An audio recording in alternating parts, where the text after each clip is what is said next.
Elon මස් මහත්තයට ග්‍රෝක්කයයි එක හින්දා ලගදිම ෂොට් එක හම්බුවෙන්ට යන්න කිව්වොත් වායක විශ්වාස කරනවද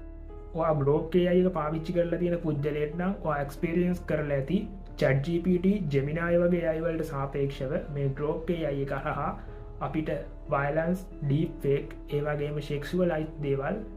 හදාගන්න එක ලේසි ඉතින් මේක ලෝකඉන්න සමහර පුද්ගලයින්ට වාසිදායක වුණාට ලෝකඉන්න බෞතරය පුද්ගලයින්ට මේකින් වෙන්නේ හොඳ දේවල් නෙවේ උදාහරණයක් විදිට අපට පෙන්ඩන්න පුළුවන් ටේලස් රිෂ්ක හෝමුණත් ග්‍රෝක්කේ අයක මේ වගේ දේවල් වලක් වන්න එයාලගේ පැත්තිෙන් අදාළ ක්‍රියාමාර්ග අරන්තියනවද බලන්න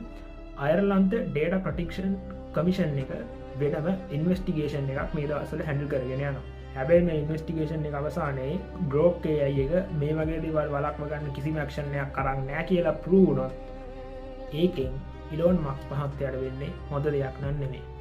එක්ක ග්‍රෝක්කේ අයකට ඩොලර් මිලියන ගානක දඩගෙවන්න වෙනවා එහපත් නැත්තම් ග්‍රෝක්කේ අයගේ සමහර ඔප්ෂන්ස් ඒ ග්‍රෝක්කේ අයගෙන් අයින් කරන්න වෙනවා